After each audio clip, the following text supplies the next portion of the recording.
और आज का जो हमारा थीम है वो है यूहन्ना रचित सुसमाचार, उसका दूसरा अध्याय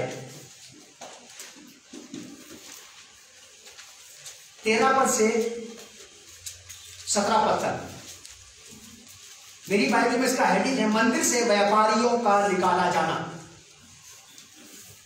मंदिर से व्यापारियों का, उनको नहीं, जो क्रिश्चियन बिजनेसमैन है, जिनका कपड़े का बिजनेस है, शूज का बिजनेस है, उनको नहीं निकालने के लिए कह रहे हैं हम। उनको तो लाना है चर्च में, ताकि वो आए तो उनका सपोर्ट परमेश्वर के राज्य को बढ़ाने के लिए पैसे के रूप में मिल सके। जो परमेश्वर के काम में रहते हुए, मेरे जैसे लोग, सेवक लोग या कोई भी लोग परमेश्वर के काम में रहते हुए जो व्यापार कर रहे हैं, परमेश्वर के काम का जो व्यापार कर रहे हैं, उनकी बात की। यहां लिखा है कि मंदिर से व्यापारियों का निकाला जाना। यही थीम मान लो आज आप। Gospel according to John chapter 2 verse from 13 to 17। यूहन्ना रचित सुसमाचार 2 अध्याय 13 पद से 17 पद तक मैं पढ़ रहा हूं, आप लोग सुनिए।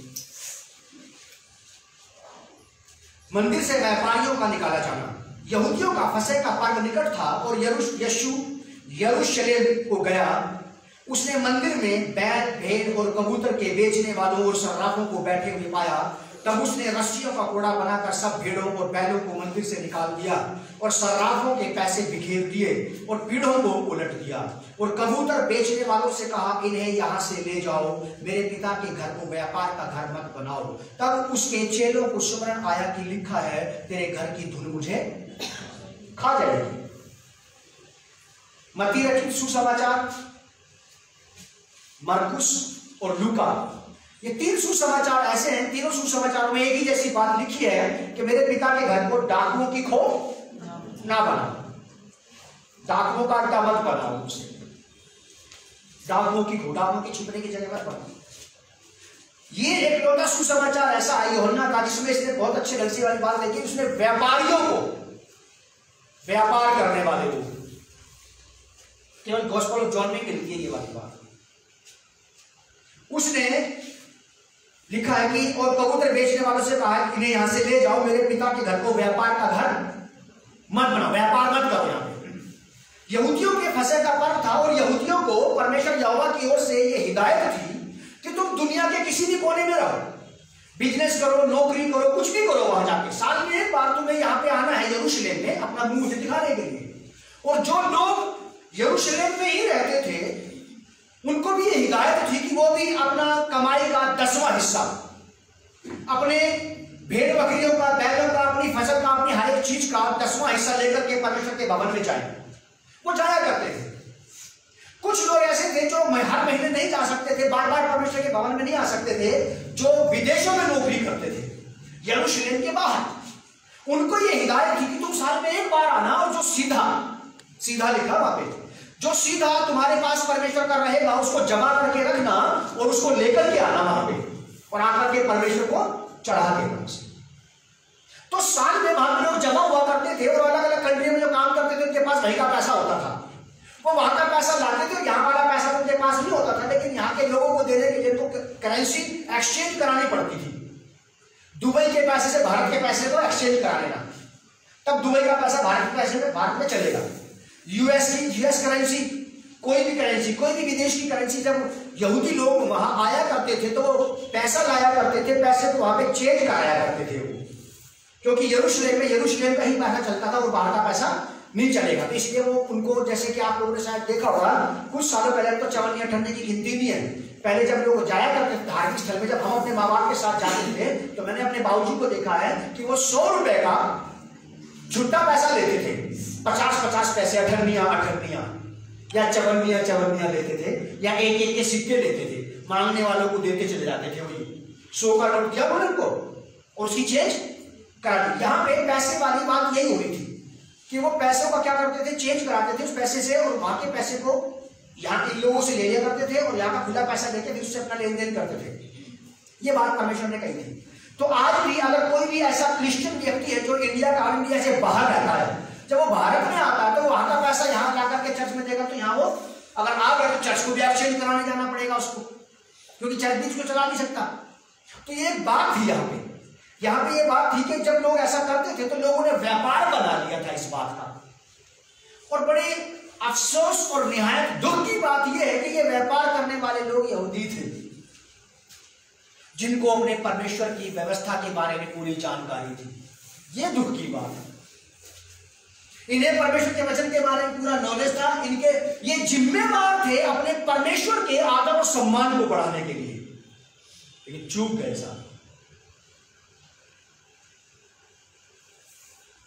बहुत दुख की बात है। यहां वो लोग बिजनेस कर रहे हैं जो मंदिर के रखवाले थे, जो मंदिर के आराधक, मंदिर के उपासक, मंदिर की देखभाल करने वाले लोग थे। उन्होंने परमेश्वर के घर के अंदर खुल के व्यापार किया। और ये वो लोग थे जो ये कहते कहते नहीं थकते थे कि हम तो अब्राहम का वंश है, हम तो अब्राहम का वंश है, हम पापी अन्य जाति है।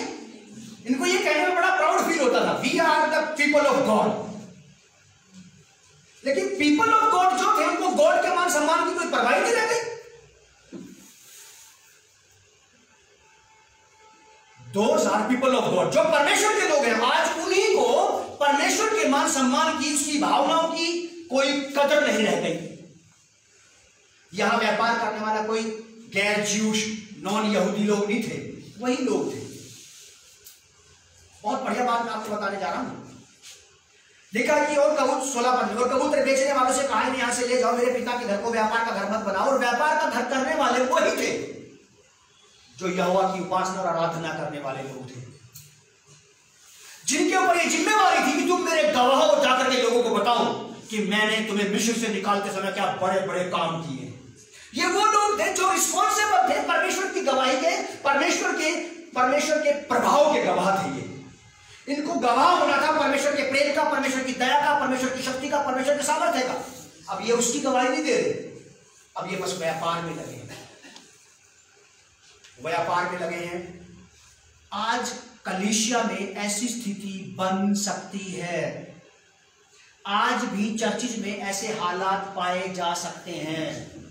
Those are responsible for the church, जो लोग चर्च के प्रति जिम्मेवार हैं, जिनको यहां लाया गया है कलीसिया में, आपको भी मुझे भी। मेरा उद्देश्य आप लोगों को बिल्कुल स्पष्ट पिक्चर दिखाना है, बिल्कुल साफ बात समझाना है, साफ बात बताना है, बिना किसी तकलीफ के, बिना किसी गुरेज के, बिना किसी प्रकार की बुराई के।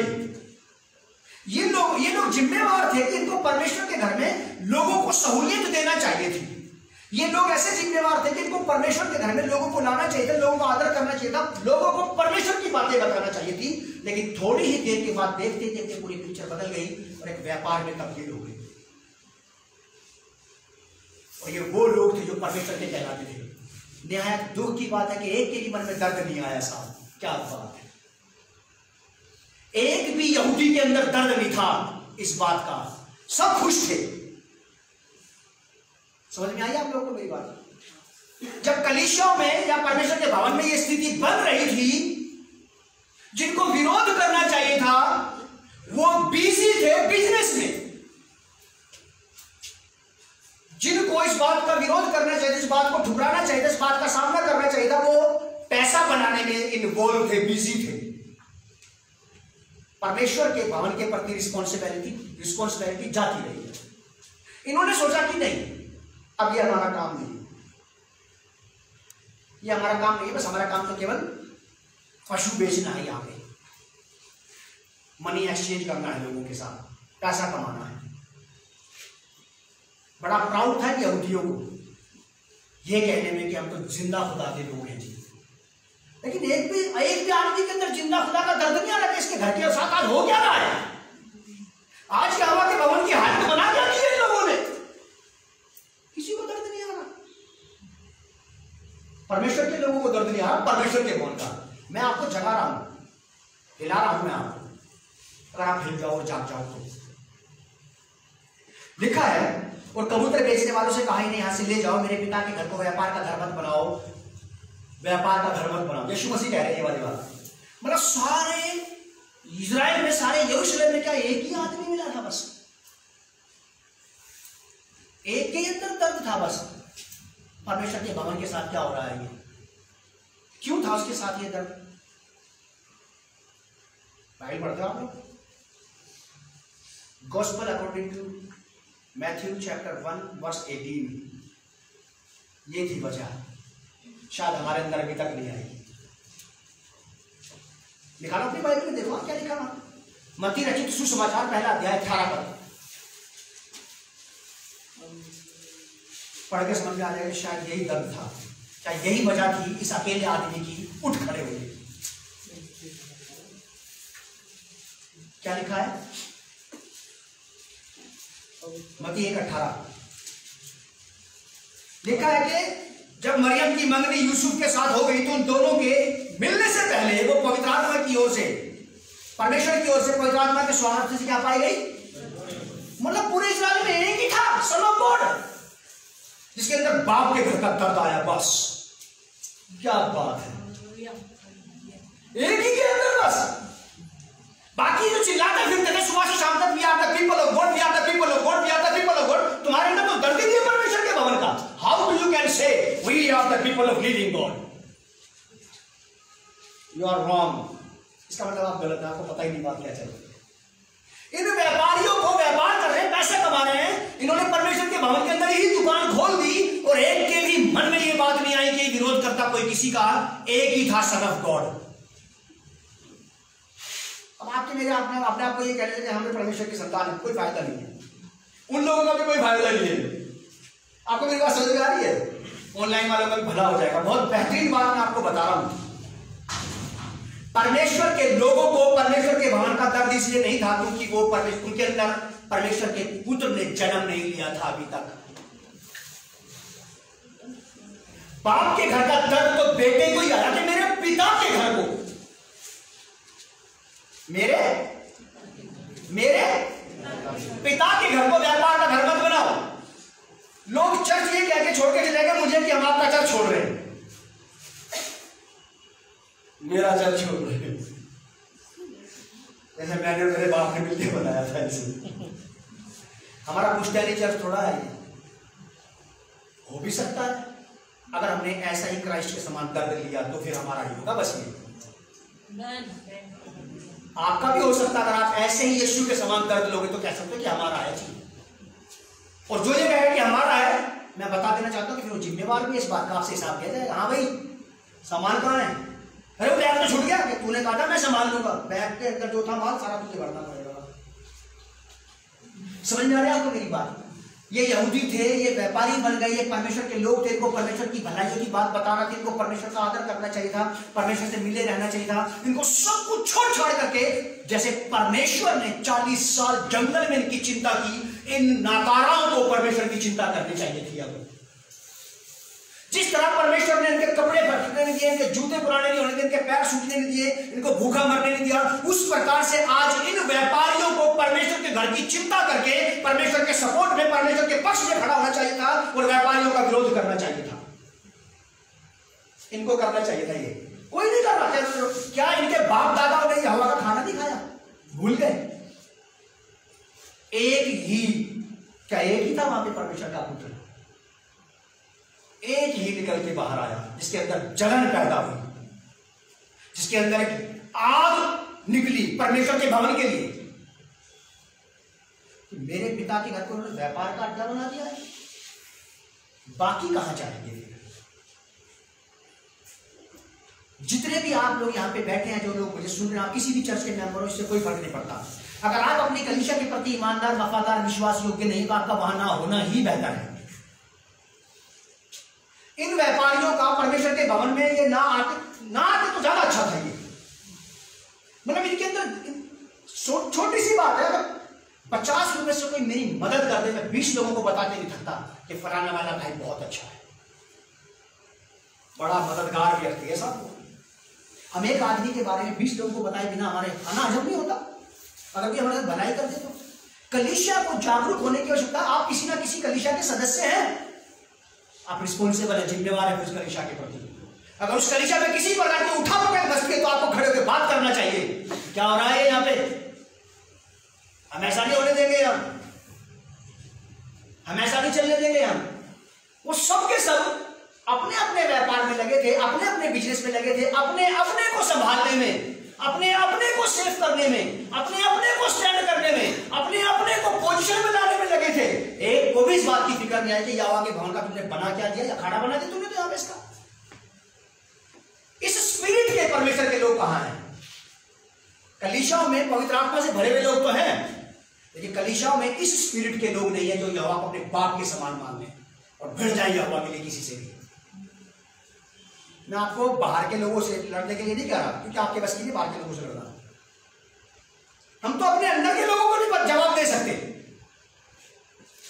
कलीसिया के जिम्मेवार हैं आप। अगर आज कोई जिंदा है तो उसको इस बात का एहसास होना चाहिए कि वास्तव में मैं रिस्पॉन्सिबल हूं परमेश्वर के घर के लिए, क्योंकि मैंने परमेश्वर के भवन से, परमेश्वर घर से बहुत कुछ पाया है।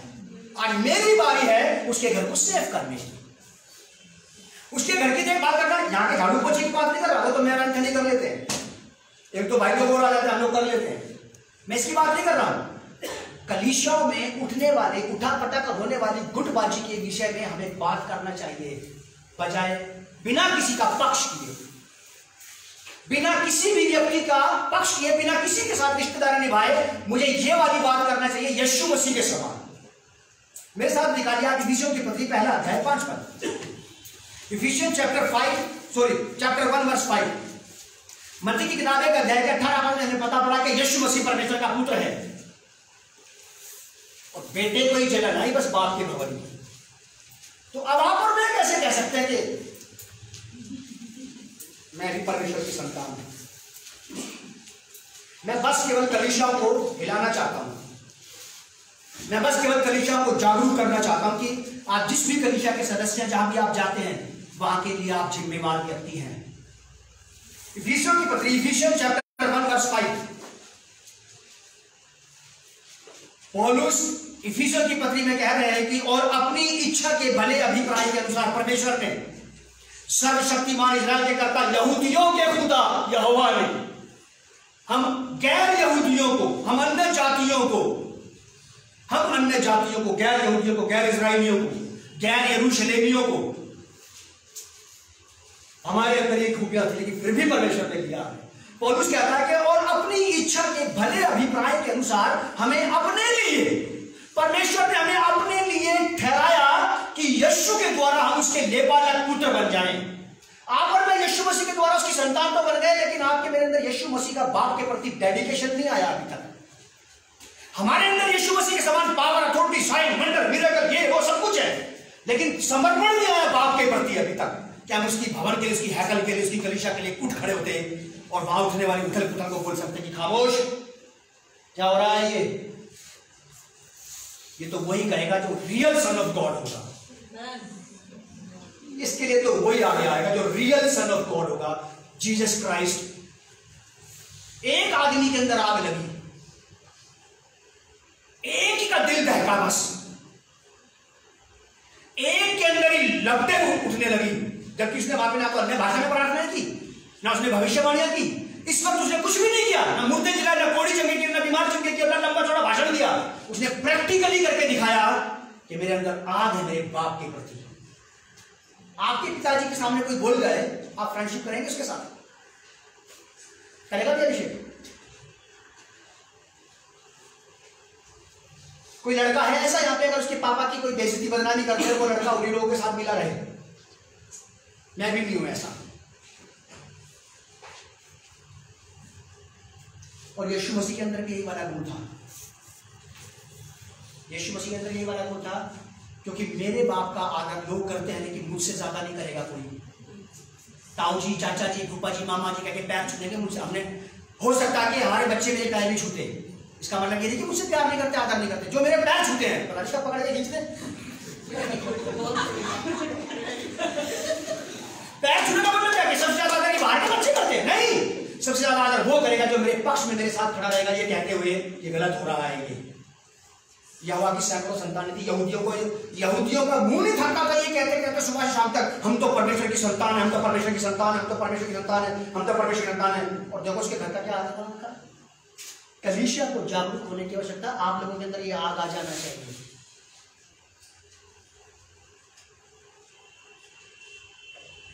गलत बात पे नहीं, सही बात पर आपको मुंह खोलना आना चाहिए। अगर आपने कलीसियाओं से, किसी भी कलीसिया से आपने आशीष पाई है, एक दिन आपका फर्ज बनता है उस कलीसिया के साथ खड़ा करके बात का सामना करना।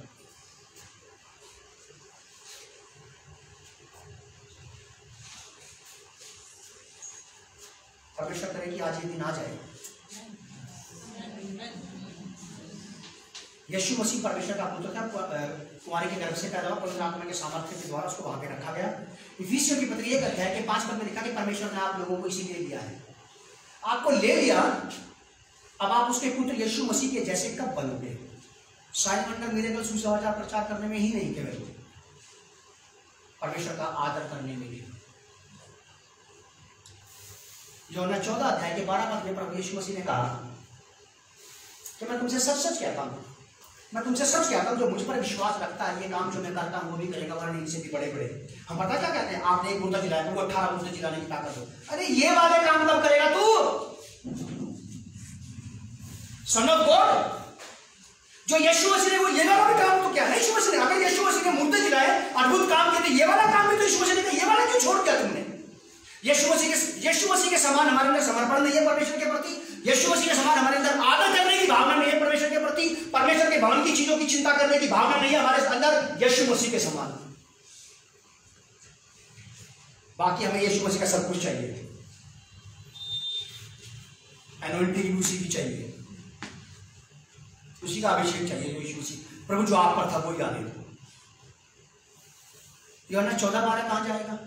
14:12 का मतलब यही है कि आप मुझसे बड़े बड़े काम करोगे, अद्भुत आश्चर्य कर्मों के द्वारा मुझसे भी बढ़ चढ़ करके आज्ञा मानोगे। पौलुस कहता है कि मैंने 5 बार 39 कोड़े खाए और 3 बार मैंने 39 बेटे खाए। यीशु मसीह से 5 गुना ज्यादा बार पिटा है पौलुस। यीशु मसीह तो एक ही बार पिटा, यीशु एक ही बार पिटा, पौलुस 5 बार पिटा यीशु मसीह की वजह से। मतलब एक ही एरिया में आप लोग काम करना चाहते हैं यीशु मसीह से बढ़कर के। कौन से? बीमारों को चंगा करना, दुष्ट आत्माओं को निकालना, सारे शहर में मेरी खबर फैल जाना। बुरा नहीं है, अच्छा है, लेकिन बाकी के काम तो अधूरा है। ये तो सिक्के का एक पहलू, दूसरा कहां है? यीशु मसीह को ही कलीसिया का दर्द था। यीशु मसीह को, मैं तो ये कहना चाहूंगा कि केवल एक ही था पूरे इजराइल में, उसको बाप के घर का दर्द था बस। वहां यीशु मसीह से बड़ी उम्र के यहूदी थे जिन्हें बहुत ज्ञान था, जिन्होंने मंदिर की सेवा करते करते अपना बुढ़ापा काट दिया। वहां पे सारे व्यापारी नहीं थे, सारे बहुत अच्छे लोग भी होंगे वहां पे मंदिर में बैठे भजन कीर्तन करने वाले, लेकिन भजन कीर्तन करने वालों में से कोई सामने नहीं आया व्यापारियों में। क्या कर रहे हो भैया? ऐसे भजन कीर्तन करने वाले भी नहीं चाहिए परमेश्वर के भवन में। फिर को अपनी आत्मिकता को छोड़ जाओगे, भवन की कोई फिक्र ही नहीं है। जो मेरी आत्मिकता को सींचता है, जो मुझे सींच करके हरा भरा करता है, मैं उसकी फिक्र किस दिन करूंगा? अरे आदमी जिस गाय का दूध निकालता है उसको भी घास खिलाता है यार, नहीं खिलाया तो अगली बार दूध नहीं देगी वो। यही सोच के परमेश्वर के साथ भलाई कर ले हम। नहर से मेरा बहुत भलाई नहीं है, मुझे भी इसके साथ भलाई करना चाहिए। परमेश्वर मेरे पक्ष नहीं करो, आप किसी और का पक्ष नहीं करो, किसी का भी नहीं, किसी का भी, किसी का भी नहीं। वर्ल्ड वाइड लेवल की बात कर रहा हूं, पूरे विश्व स्तरीय कलीसियाओं से कह रहा हूं मैं ये बात। जो लोग कलीसिया में कहीं के भी किसी के भी कलीसिया के सदस्य हैं, आप जिम्मेवार हैं उस कलीसिया के लिए। उस कलीसिया में किसी भी प्रकार से अगर कोई भी गड़बड़ी, कोई भी गलत बात होती है तो आप ये कह के नहीं छोड़ सकते कि ये पादरी साहब निपटाएंगे। आपको वहां खड़े होकर के बोलना चाहिए, पास्टर गलत हो या कोई भी बात हो, कोई भी व्यक्ति क्यों ना हो। हाँ की और ना की ना कब आएगी आपको मुझे बोलनी और करनी? बस मैं तो हिला रहा हूं आपको, अगर हिल जाओ करवा नहीं सकता मैं आपसे ये वाला काम, मैं आपको सिखा सकता हूं बाद में। मैं केवल आपको बता सकता हूं, ये बात मैं आपसे करवा नहीं सकता। आप मुझे कोई भी बात बता सकते, आप मुझसे करवा नहीं सकते। प्रभु यीशु मसीह आपको मुझे कोई भी बात बता सकते, हमसे करवा नहीं सकते, क्योंकि करवा तो वो उनसे भी नहीं पाए जो 12 चेले उनके साथ साथ रहते थे। वो भी कई बार यीशु मसीह की बात का उल्लंघन करके कहीं से कहीं पहुंच जाते थे, कहीं की कुछ बात करने लगते थे। बहुत धीरज से, बड़ी बुद्धिमानी से सुनने की जरूरत है आपको। मैं बस केवल आप लोगों को जागरूक करना चाहता हूं कि आपकी रिस्पॉन्सिबिलिटी बनती है जिस घर में आप रहते हो ना, उस पत्नी बच्चे के लिए तो आपकी जिम्मेवारी बनती है। जब आपकी और मेरी इस परिवार के लिए रिस्पॉन्सिबिलिटी बनती है, जो मैं जिस पति में बच्चों के साथ रह रहा हूँ, इनके प्रति मेरी जिम्मेवारी बनती है, तो मेरी जिम्मेवारी उस आदमी के प्रति भी बनती है जिसके आदमी घर का सदस्य हो।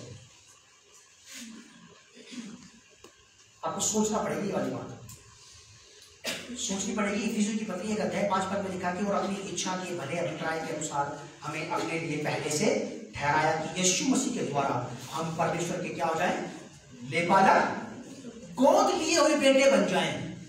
जब हम बेटे बन गए तो आप प्रार्थना करिए, प्रभु मेरे अंदर बेटे का सा स्वभाव भी आना चाहिए आपके प्रति।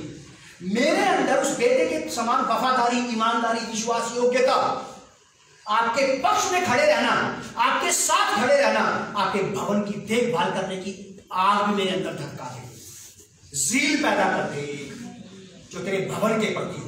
ऐसा लिखा है यूहन्ना रचित सुसमाचार 2:16। और कबूतर बेचने वालों से कहा कि नहीं, यहां से ले जाओ, मेरे पिता के घर को व्यापार का घर मत बनाओ। इन लोगों को बिल्कुल फिक्र नहीं थी परमेश्वर के भवन की मान मर्यादा की, परमेश्वर के भवन के घर की बिल्कुल फिक्र, बिल्कुल चिंता, बिल्कुल कोई इनको लेना देना नहीं था उससे। जबकि सारे यहाँ परमेश्वर के तो लोग थे, ये परमेश्वर के लोग थे। चलो ये मुट्ठी भर लोग व्यापारी हो गए, बाकी लोग तो वहां पे आराधना प्रार्थना करने वाले भी होंगे, कीर्तन भजन वाले लोग भी तो बैठे होंगे वहां पे, उनमें से भी कोई सामने नहीं आया। यीशु मसीह का केवल 33 साल का जवान 30 साल की जवानी के दिनों में वो प्रकट हो गया। आगे यीशु मसीह के 3.5 साल प्रभु यीशु मसीह ने काम किया। अब जब यीशु मसीह काम कर रहे हैं तो मेरे हिसाब से 30-31 साल के हो गए बस वो यहाँ पे। एक 30 या 31 साल का व्यक्ति, यहाँ एक 30 या 31 साल का व्यक्ति इतने बड़े भारी काम कर रहा है। वो जो 60 साल के पुराने पक्की दाढ़ी बांधे हुए नबी थे और दूसरे सेवक थे, व्यवस्थापक थे, व्यवस्था की स्थापना करने वाले, परमेश्वर की बात बताने वाले, उन पक्की दाढ़ी वाले अनुभवी लोग वो कहां गए? ये कल का लड़का खड़ा हुआ यीशु मसीह 30 साल का जवान लड़के के अंदर आग धधक गई। मैं सोचता हूं इसके अंदर आग धधकने की वजह क्या थी? क्या वजह थी? He was the real son of God। वो सच्चा पुत्र था परमेश्वर का सा, रियल में था। वो बार बार यही कहता रहा कि मैं अपने पिता के पास से आया, मैं अपने पिता के पास से आया, मैं अपने पिता के पास से आया। बार बार कहता रहा, मैं अपनी तरफ से कुछ नहीं कर रहा, पिता की बातें बता रहा हूं तुम्हें। मैं अपने आप से कुछ कह नहीं रहा, मतलब पिता की बातें तुम्हें बता रहा हूं। मैं तुम्हें पिता की बात बता रहा हूं, पिता की बात बता रहा हूं। अपने पिता को प्रकट करने के लिए वो आया। मैं सोचता हूं कि आज कलीसिया के स्त्री पुरुषों को यह प्रार्थना करने की आवश्यकता है अपने लिए कि प्रभु मेरे अंदर उसी रियल सन ऑफ गॉड का heart, mind, soul, spirit, attitude, character, behaviour, उसी के समान मेरे अंदर आने की आवश्यकता है। मुझे चाहिए प्रभु, दे दो आप मुझे। मैं उसी रियल सन ऑफ गॉड के समान, उसी रियल सन ऑफ गॉड के समान काम कर सकूं जैसा उसने आपके लिए किया। मैं नहीं करना चाहता। क्रूस पे बना आपकी आज्ञा के लिए, लोगों से दुश्मनी मोल ली आपके लिए, लोगों से टकराया आपके लिए, अपने लिए कुछ नहीं। शास्त्रियों से, फरीसियों से पता नहीं किस किस से टकराने हो जाते, पता नहीं किस किस से दुश्मनी मोल ली, पता नहीं कितने लोग इसके बारे में घर में बैठ कर सोचने लगे थे आज का सफाया करो यार, इसे हटवाओ भाई यहां से यार।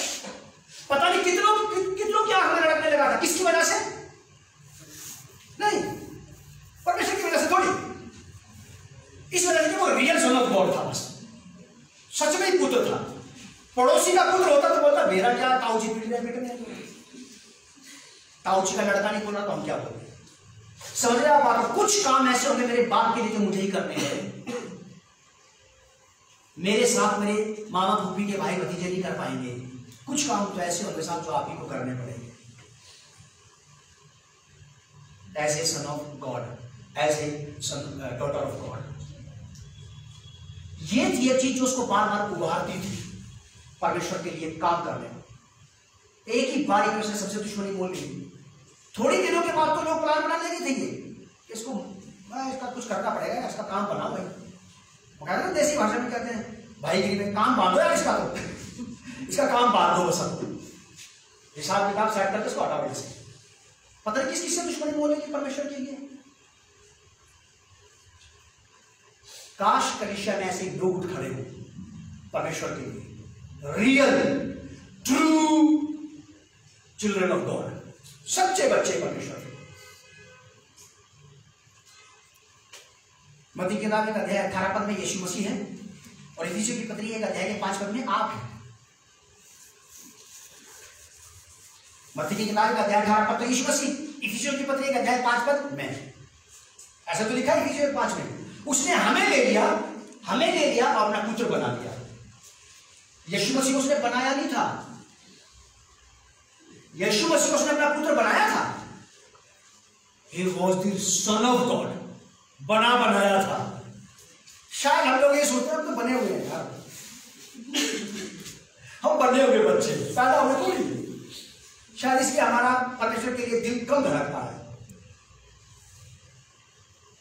लेकिन साहब फिर भी उसने अगर आपको मुझे गोद भी दिया है तो कानून भी ये कहता है अगर आप किसी बच्चे को गोद ले लोगे तो ये गोद लिया गया बच्चा आपके घर में पैदा हुए बच्चों के समान आपकी टोटल धन संपत्ति का वारिस है। जब भी कभी धन संपत्ति बढ़ेगी आपने ये बोलकर इसको नहीं मिलती है, उसने कोर्ट में केस कर दिया, ये आपके बच्चों के बराबर हिस्सा लेगा। और हम भी परमेश्वर के राज्य के, परमेश्वर के घर के, उसकी सारी बपोती के, उसके पुत्र यीशु मसीह के समान क्या है? वारिस। बाइबल में लिखा है उसने हमें पुत्र भी बनाया, वारिस भी ठहराया। स्वर को क्लेम करते रहते सारे विश्वासी, हम वारिस हैं, हम वारिस। अरे इसके लिए कौन सर उठाएगा? वारिस हो, इसके लिए नहीं आ रहा वारिस। तो उसके घर के लिए मेरे अंदर कुछ आग पैदा हो जाती, मैं आ जाता कि पोछा लगाने, भाई साहब मैं आ रहा हूं आज। पोछा तो खैर मेरा अंदर ही लगा लेंगे, लेकिन जब कभी परमेश्वर के भवन के अंदर धांचोगड़ी मचती है उस वक्त आपको कीप क्वाइट नहीं बैठना चाहिए। आपकी बात हाँ की हाँ, हाँ की ना होना चाहिए कि यू आर रिस्पॉन्सिबल पीपल, आप जिम्मेवार व्यक्ति हैं। दुनिया के किसी भी कलीसिया की बात कर रहा हूं मैं। भजन संहिता 119 अध्याय का 139 पद, जबूर 119 139, साम 119 वर्स 139। भजन संहिता 119 अध्याय का 139 पद।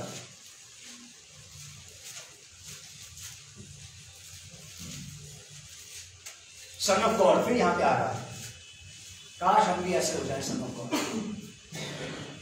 कुछ नहीं, मैं किसी के गाड़ी बंगले को मकान दुकान को देख करके नहीं चिढ़ रहा चल रहा। यीशु मसीह किसी के रुतबे को देख के नहीं जल रहा, फिर भी जल रहा है, फिर भी जल रहा है। वो किसी की तरक्की उन्नति सफलता कामयाबी को देख के नहीं जल रहा, लेकिन फिर भी जल रहा है। जलन की वजह क्या है इसके अंदर? भजन संहिता 119 अध्याय का 139 पद लिखा है कि मैं तेरी धुन में क्या हो रहा हूं? भस्म हो रहा हूं। एक लगाव लगन जो तेरे साथ है, उसने मुझे किसी के काम का नहीं छोड़ा।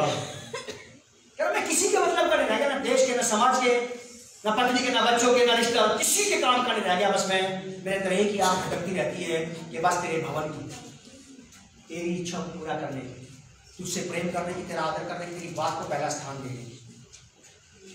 जल रहा किसी की तरह की उन्नति से, फिर भी जल रहा है। काय में चल रहा है? लिखा है कि मैं तेरी धुन में भस्म हो रहा हूं क्योंकि मेरे सताने वाले तेरे। इसको कह रहा मुझे इस एक ही बात का दुख होता कि जब लोग तेरी बात नहीं मानते। सताव देख रहे कहां से आ रहा है इसके ऊपर? मुझे इसलिए दुख थोड़ी है कि लोग मुझे गाली दे रहे, देने दो। यीशु मसीह ने गालियां नहीं खाई क्या? चाटा नहीं खाया? कौन सा अपमान, कौन सी बेइज्जती बदनामी यीशु मसीह ने नहीं सही? लेकिन जब भवन के साथ खिलवाड़ हुआ तो सामने था अंटा बना करके, बिल्कुल फ्रंट में। अपने आप जब सहता रहा तो चुप था, लेकिन जब बाप के भवन की बात आई तो बिल्कुल फ्रंट में आकर के सामने आकर उसने सब चीजों कारण मेरे जन्म बेहतरीन चीजें हैं। मैं तेरी धुन में भस्म हो रहा हूं क्योंकि मेरे सताने मुझे जो सता रहे हैं, मैं कैसे सता रहे हो? तेरी बात नहीं मान रही, बस इसलिए मुझे दर्द होता है, इसलिए मुझे पीड़ा होती है, मुझे दुख होता है, इसलिए मैं रो पड़ता हूं, तेरी बात पर नहीं चल रहे। क्या बेहतरीन कॉम्बिनेशन है बाप और बेटे के बीच में। बाप को पिछले 4 चांटे मार के बाप नहीं रो रहा, बेटा गली में कोने का घर का कोना पकड़ के सुबह के रो रहा है। क्यों रो रहा है तू? कि पापा उसने आपको मार दिया, आपके साथ बेइज्जती कर दी। अरे मुझे कुछ नहीं हो रहा बेटा, कि नहीं आपको कुछ नहीं हो रहा, लेकिन मुझे तो हो रहा है। ये हार्ट टू हार्ट रिलेशन चाहिए। दिल से दिल को राह कहते हैं ना लोग। अगर ये राह कि विश्वासी की परमेश्वर से जो हुई तो सारी राहें बेकार है, विनाशकारी राहें फिर तो सारी। मैं तेरी धुन में भस्म हो रहा हूं क्योंकि मेरे सताने वाले तेरे वचनों को क्या हुए हैं, भूल गए। तेरी बात पे नहीं चल रहे। यीशु मसीह कह रहे हैं वाली बात, क्योंकि तूने कहा कि मेरा भवन पृथ्वी की सब जातियों के दुआ का घर कह रहा है, तो व्यापार का घर बना दिया इसको। ये दुख है मेरे अंदर, इसलिए मैंने कोड़ा बनाया और सारे जानवरों को निकाल दिया, जानवरों को निकाल दिया। दाऊद कहता है कि तेरे साथ रहते हुए मैं पशु शरीर हो गया हूँ। पशु शरीर का मतलब एक बुद्धिमान ज्ञानवान आदमी को परमेश्वर का आभास और एहसास नहीं है, तो किसके समान है, पशु के समान है। एक अच्छे खाते पढ़ा लिखा व्यक्ति गलती करते लोग क्या कहते हैं उसको, गधा रहेगा। एक एजुकेटेड व्यक्ति को आप कहते गधा, वो एक संबोधन है, लेकिन इसलिए करेंगे कि उसने अकल का काम नहीं किया। बस भजन संहिता 69 वर्ष 9, ज़बूर 69 वर्ष 9, भजन संहिता 69 अध्याय का 9 पद क्या लिखा है, क्योंकि मैं तेरे भवन की धुन में जलते जलते भस्म हुआ। मैं तेरे भवन की धुन में जलते जलते भस्म हुआ।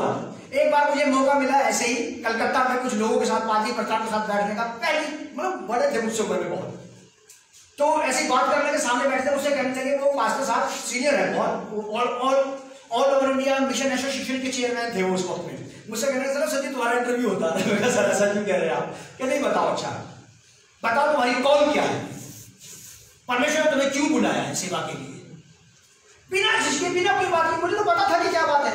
मैंने बोला रोमन 15:20, रोमन की पत्री 15 अध्याय के 30 पद में लिखा है, पौलुस कहते हैं कि मेरे मन की उमंग ये है कि मैं मसीह का सुसमाचार वहां प्रचार करूं जहां उसका नाम नहीं लिया गया, वरना किसी दूसरे की नींव पर घर बनाऊं। फिर मैंने बोला अच्छा तुम्हारा विजन क्या है, मैं कहा मेरा जो बेस वर्ड है, बेस इस पर मैं खड़ा रहना चाहता हूं, क्या, यूहन्ना 2:17, कि तेरे घर की धुन मुझे खा जाएगी। मेरी बाइबल में भी मैंने इंट्रोडक्शन में यही लिख रखा है, सबसे पहले ऊपर मेरी हर बाइबल में मैं सबसे पहले ये लिख देता था ऊपर, तेरे घर की धुन मुझे खा जाएगी। और खाती है, था ईमानदारी की बात, बड़ा फिक्र रहती है मुझे यहाँ की, तो बीवी बच्चों की फिक्र नहीं रहती। तेरे घर की धुन मुझे खा जाएगी। भजन संहिता 69 अध्याय 9 पद 69 वर्ष 9। यीशु भजनकार कहता है, ये भविष्यवाणी थी यीशु मसीह के लिए, क्योंकि मैं तेरे भवन की धुन में जलते जलते भस्म हुआ, और जो निंदा वे तेरी करते हैं वही निंदा मुझ पर भी आ पड़ी। जितना दुख तुझे होता है उनके करने से, उनके सहने से, उनकी बातों से, उनकी बातों जो पीड़ा जो अपमान तुझे होता है, यीशु मसीह ने अपने आप को बिल्कुल सुंदर करने का, मुझे भी वैसा ही होता है, करा मुझे भी वैसा ही होता है जैसा तुझे होता है। क्या बेहतरीन बाप बेटे में कॉम्बिनेशन था, क्या बढ़िया रिश्ता था इनका। बाप को पीड़ा हो रही है उनके गलत काम करने से, तो बेटे को भी समान पीड़ा हो रही है। आप मैं भी तो ये कहते हैं कि हम परमेश्वर के बेटे और बेटियां हैं। आप में, हम में और यीशु मसीह में कितनी समानता है, नेचर वाइज तो नहीं है, बस हमारे यीशु मसीह के बीच में ओहदे की समानता है कि वो भी पुत्र और हम भी पुत्र है। मन मिजाज की नहीं है, स्वभाव की नहीं है, भावनाओं की नहीं है, किसी चीज की नहीं मिल रही, बस एक बात की मिलती है कि वही परमेश्वर पुत्र, हमें परमेश्वर के पुत्र। बेहतरीन बात है ये, और यही बात परमेश्वर की आत्मा के द्वारा मेरे पास पहुंचाई गई कि कलीसिया को हिलाओ। मैंने यही बोला, मैं कैसे, कि उनको पुत्र से मिलवा दो, ईमानदारी की बात।